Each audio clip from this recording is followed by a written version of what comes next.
గుర్బాజ్ బాబాయ్ సూపర్ 8 వచ్చిన మన టీం సెమీఫైనల్ పోవాలంటే ఇండియా ఆస్ట్రేలియా ఏదో ఒకటిని పిసకాలి. మనం సెమీఫైనల్ పోవాలన్నా ఇంటికి పోవాలనేది మనం ఫస్ట్ మ్యాచ్ పైన ఆధారపడి ఉంది. ఇండియాని చక్కగా పిసికేసే చాలు మనం ఈజీగా సెమీఫైనల్ కి వెళ్ళిపోతాం. అరే ఏంది తమ్ముడు నువ్వు పిసికేది టెంకాయలో వంకాయ. అరే ఫస్ట్ మ్యాచ్ గెలిచి మేము సెమీఫైనల్ కి స్పాట్ ఫిక్స్ చేస్తాం. అరే మీరు పిసుక నీకు ఇడున్నది యుఎస్ఏ అనుకుంటున్నారా బంగ్లా అనుకుంటున్నారా? ఇండియా రా బాబు, మీ అందరి ఉటక్కాయలు ఉణికేలా చేస్తాం. అరే ఏంది రోహిత్ అన్న అంత మాట అంటున్నావు? మా బౌలింగ్ లైనప్ చూస్తే మీరే భయపడిపోతారు. అలా ఉంది మా బౌలింగ్ లైనప్. అరే మేము కొంచెం మంచిగా బ్యాటింగ్ ఆడితే చాలు మిమ్మల్ని ఈజీగా పిసికి పడేస్తాం. మా బ్యాటింగ్ మొత్తం గుల్బాజ్ బాబాయ్ పై ఆధారపడింది. ఏమంటావు గుల్బాజ్ బాబాయ్?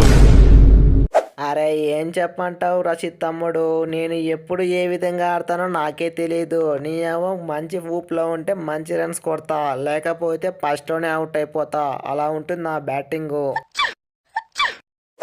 అరే నువ్వు అంత మాట అనకు గుల్బాజ్ బాబాయ్. నువ్వు ఒక్కసారి వికెట్ పడ్డావా ఆ తర్వాత అందరూ పట అని రాలిపోతారు. ఇప్పుడు మనం సెమీఫైనల్స్ కి వెళ్ళాలా వెళ్ళకూడదు అనేది నీపై మాత్రమే ఆధారపడి ఉంది. అరే రషీద్ తమ్ముడు నువ్వైతే ఏం భయపడకు. నా వంతు నేను ట్రై చేసి మనం మ్యాచ్ని గెలిపించే విధంగానే చూస్తా. హే బ్రో, దిస్ ఈస్ పాండా 2.4. ఏమనుకుంటున్నారు? ఐపీఎల్లో ఉండే పాండా అనుకుంటున్నారా? ఈ పాండా ఉన్న ఫామ్ కి మిమ్మల్ని ఒక్కొక్కరిని ఒట్టిగానే పిసికి పడేస్తా. పాండా 2.0 అంటారా బాబు? కోహ్లీ బ్రో, ఈ ఆఫ్ఘనిస్తాన్తో మనం ఎట్టి పరిస్థితులను లైక్ తీసుకోకూడదు. ఏవో బ్యాటింగ్ విషయానికి వస్తే ఆ గుల్బాజ్ ఏమో మంచి ఫామ్లో ఉన్నాడు. ఇక బౌలింగ్ విషయానికి వస్తే అసలు చెప్పాల్సిన పనే లేదు.